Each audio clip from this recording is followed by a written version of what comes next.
অন্তর্বর্তীকালীন সরকার বা তত্ত্বাবধায়ক সরকার যেটা ৩ মাসে এসে আইন শৃঙ্খলা পরিস্থিতি নিয়ন্ত্রণ করে নির্বাচন করতে পারে, এই অন্তর্বর্তীকালীন সরকারের তো ৭ মাস প্রায় হতে চলল, তারা এখনো জননিরাপত্তা নিশ্চিত করতে পারেনি। একটা যে আনরেস্ট পরিস্থিতি তৈরি হচ্ছে সেটিও নিয়ন্ত্রণ করতে তারা ব্যর্থ হয়েছে। মানে এই দায়িত্ব তো তাদের এড়ানোর কোনো সুযোগ আছে কি? ধন্যবাদ আপনাকে। আমি আমাদের প্রিয় নেতা এবং সিনিয়র পলিটিশিয়ান, আমাদের রাজনীতির অনেক সিনিয়র, ছাত্র আন্দোলনের একসময় প্রখ্যাত নেতা, এখন জাতীয় নেতা ফজলু ভাইকে সালাম জানাচ্ছি। যারা শুনছেন তাদেরকে শুভেচ্ছা জানাচ্ছি। দেখুন, একেবারে যদি সরাসরি এই কথাটা বলি, একটা বিখ্যাত কথা আছে, এইটা আপনি মানে কি বলবো, যে আমার ধারণা কেউ অস্বীকার করেন, সর্বজন স্বীকৃত। একটা সরকার যদি থাকে এবং সে যদি না চায় কোনো এই ধরনের আইন শৃঙ্খলা পরিস্থিতির অবনতি বা এই ধরনের ঘটনা ঘটতে পারে না। দুই একটা যেটা ঘটে বিচ্ছিন্ন ঘটনা হতে পারে, কিন্তু লাগাতারভাবে ঘটতে পারে না। আর এইবারের যে সরকার, অন্তর্বর্তীকালীন সরকার, যে ব্যাপক জনসমর্থন নিয়ে গণঅভ্যুত্থানের মধ্য দিয়ে গঠিত হয়েছে, তিনি বা এই সরকার শুরুর দিন থেকে যদি এই ব্যাপারে তার কঠোর অবস্থান ব্যক্ত করত, তাহলে আইন শৃঙ্খলা পরিস্থিতির এতদিনে যে সংকটগুলো দেখছি, এই সংকট থাকার কোনো কারণ নাই। এবার আপনি খুব সিম্পল দেখেন, আমি আগের যে প্রথম যে বাক্যটা বললাম, আপনি একটা ফেসবুকে স্ট্যাটাস দিয়ে দেশ থেকে বিদেশ দিয়ে আপনি হামলা করার কথা বলছেন, বুলডোজার দিয়ে গুড়িয়ে দেওয়ার কথা বলছেন, সরকার নীরব, কোনো খবর নাই, দিনের পরে দিন এইগুলো চলতে থাকলো, তাহলে এ দায় কে নেবে? এত বড় ঘটনার পরে সম্প্রতিকালে গতকাল আমাদের পার্টির বিবৃতিতে আমরা পরিষ্কার করে বলেছি, আমাদের প্রধান উপদেষ্টা তিনি একটা সাক্ষাৎকারে বললেন যে যে কি আইন শৃঙ্খলা পরিস্থিতি আগের থেকে খারাপ না। যখন সাংবাদিক একেবারেই তথ্য দিয়ে বলল, তারপরে উনি কথা বললেন। আমরা আমাদের স্টেটমেন্টে প্রশ্ন করেছি অপরাধীদের কথা, যে অপরাধী আগের মতো এরকম নাই, যে আমরা প্রশ্ন করলাম যে তাহলে যারা বা যে ধরনের ঘটনা ঘটছে এটা কি অপরাধমূলক ঘটনা না? তাহলে দেখেন, যদি এইটাই সরকারের টার্ম হয়, আমাদের স্বরাষ্ট্র উপদেষ্টা কয়দিন আগেও কি বললেন, আজকে উনি দেখলাম যে আপনাদের নিউজে যে ছাড়া দেবেন না, এইটাই কিছুদিন আগে বলেন আইন শৃঙ্খলার পরিস্থিতির উন্নতি হচ্ছে। পত্রিকা বা টেলিভিশনের হেডলাইনে ওনার নামে যেখানে গেল, তার থেকে পাশে খুন, ধর্ষণ, ডাকাতি, এ ধরনের অজস্র ঘটনা প্রতিদিন পত্রিকায়। সরকার একটা সিদ্ধান্ত নিল, উপদেষ্টা পরিষদের একজন উপদেষ্টা এসে মিডিয়ার সামনে বললেন, আমরা মিডিয়ার মাধ্যমে জানলাম এই ধরনের মবকে আর সহ্য করা যাবে না। আর একটা কি যেন বলল, পুলিশিং কোনটাকে নাকি সহ্য করবে না, মোরাল পুলিশিং সহ্য করবে না। ঠিক একই সাথে আপনার টেলিভিশনে প্রচারিত হলো, পরের পরে টেলিভিশনে প্রচারিত হলো যে ফেসবুকে দেওয়ার পরে গুলশানে একটা বাড়িতে ভয়াবহ ঘটনা ঘটে গেল। তা আপনি অন্যগুলো বাদ দেন, তাহলে এই যদি সরকারের বাস্তবতা হয়, তাহলে এ দায় কার? অ্যাবসলিউটলি সরকারের। আমরা যার জন্য পরিষ্কার করে আমাদের পার্টি থেকে বলেছি যে এই দায় অন্তর্বর্তী সরকারের এবং তার প্রধান ডক্টর ইউনূস এই দায় এড়াতে পারেন না। কিন্তু তারপরও কথা যদি আমাকে বলেন, আমরা প্রথম দিকে হয়তো যেভাবে ওনার, এটা আমাদের বিবেচনা, কারণ রাজনীতিবিদদের বিবেচনা, ওনারা তো এখন রাজনীতিবিদ না, নানা অংশের কম্বিনেশন, আমরা এই ধরনের সমর্থন দিয়ে ভেবেছিলাম ওনারা হয়তো একটা কাজ করে যাবেন। এখন এই কথাটা আমরা অনেকদিন ধরে বলি, আমি জানি না ফজলু ভাই শুনছেন কিনা, আমরা বক্তৃতা করে বলছি যে অন্তর্বর্তীকালীন সরকার অন্তরের কথা বুঝতে পারছি না, এটা একটু আমি হয়তো মজা করে বলতাম, কিন্তু এটাই বাস্তবতা। যাই হোক, সেই জায়গাটা তো আমরা দেখছি যে ওইটা বুঝতে পারি না পারি সেইটা নিয়ে হয়তো মজা করতে পারি, কিন্তু ওইটা আমার রাজনীতির প্রধান বিবেচনায় আমি প্র্যাকটিক্যাল দেখছি, মানুষের মধ্যে কি দেখছি, এত বড় গণঅভ্যুত্থানের মধ্যে যে আকাঙ্ক্ষা, সেটা তো ধূলিসাৎ হয়ে যাচ্ছে এবং তারা ফেল করতেছে যে কোনো কারণে। তাহলে তাদের সামনে পথটা কি আছে?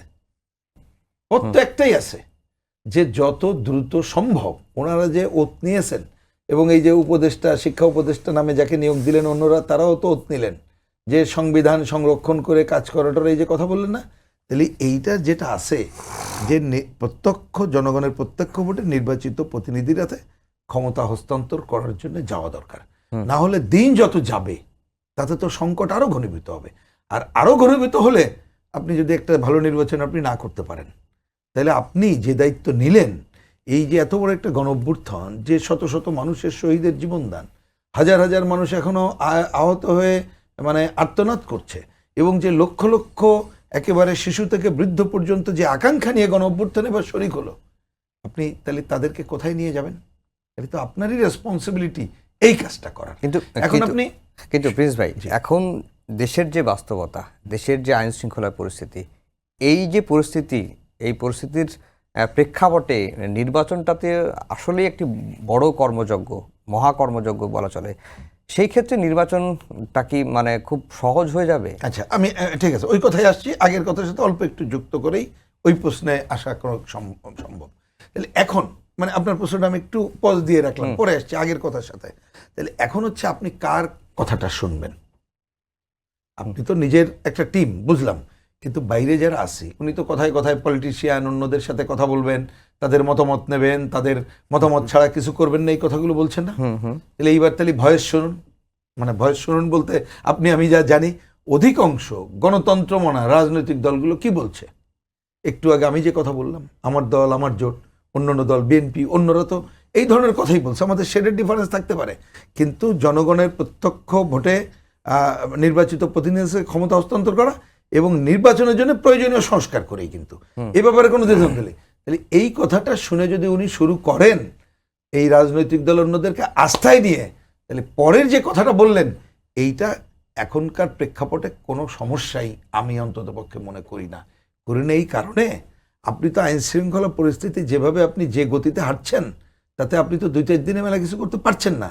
বরঞ্চ আপনি একটা নির্বাচনের সুনির্দিষ্ট তারিখ যদি ঘোষণা করেন, তারপরে আপনার পুরো ক্ষমতাটা আলটিমেটলি তো চলে যাবে নির্দলীয় তদারকি সরকার মিন্স এই সরকার। যদি আমরা তখন দেখি যে এই ছাত্রবর্ণ অংশের প্রতিনিধিত্ব করছে বা তাদের প্রশাসনিক কারসাজির সুযোগ আছে, তখন তো রাজনৈতিক গুলোর ভয়েস, ভিন্ন ভয়েস দিতে হবে এবং আলটিমেটলি ক্ষমতা চলে যাবে নির্বাচন কমিশনের কাছে। আমার ধারণা এই যে যাদেরকে এখন আইন শৃঙ্খলা বাহিনী বা অন্য জায়গায় বলেছি, এখনকার বাস্তবতায় যতটুকু সংকট আছে, আপনি ওই ধরনের রোডম্যাপ ঘোষণা করলেই দেখবেন যে অনেক কিছু আমরা উইনওভার করে ফেলতে পারছি। আর ওই যে রাজনৈতিক দলগুলো, আমি অধিকাংশই মিন করছি, গণতন্ত্র মনা মুক্তিযুদ্ধকে যারা মিন করি, আমাদের ঐক্যমত্য থাকলে তখন এইটা কোনো মোটেই অসম্ভব কাজ না। কারণ এখন থেকে ফজলু ভাই যে কথা বললেন, সময় তো যথেষ্ট। আমি তো ব্যক্তিগতভাবে বরঞ্চ বলি ডিসেম্বর না, আরও আগেই নির্বাচন জায়গায় চলে আসা উচিত এই সংকট দূর করার জন্যে। কারণ আপনি যত নিজে দেরি করবেন, মনে রাখতে হবে অনেক অপশক্তি আছে, তারা আপনাকে সংকটে ফেলতে চাইবে।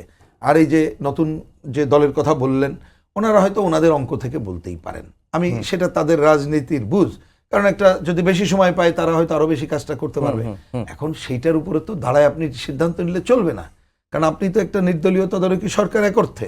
কারণ আপনি যখন ওত নিয়েছেন, আপনার কোনো এ ধরনের বিশ্বাস কিছু থাকলে ওটাকে বাদ দিয়ে আপনি করেছেন, তাহলে আপনাকে ওই কাজটাই করতে হবে।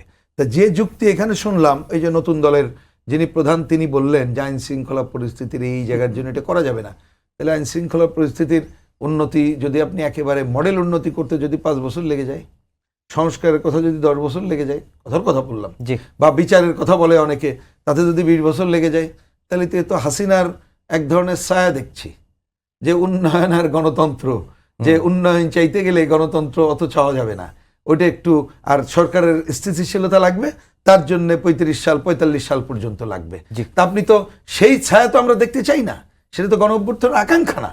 এবং এই কাজটা যদি করতে চায় শেখ হাসিনা, আওয়ামী লীগ যে ধরনের পরিণতি ভোগ করেছে, আমরা এই ধরনের পরিণতি তো, কারণ এই সরকারের সমর্থক তো এখনো আমরা তো এখনো সমর্থন উইথড্র করিনি।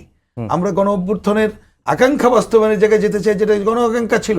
সুতরাং আমরা কোনো খারাপটা প্রত্যাশা করি না, কারণ যেটা অপশক্তিরা করার সুযোগ নিচ্ছে। সুতরাং অধিকাংশ রাজনৈতিক দলের ভয়েস বুঝে তাদেরকে আস্থায় নিলে আইন শৃঙ্খলা পরিস্থিতি যেটা বলছেন যে সংকট আছে, এটা সময় লাগবে, কিন্তু নির্বাচনের জন্য এইটা কোনো বাধা হবে বলে আমরা দৃঢ়ভাবে মনে করি না।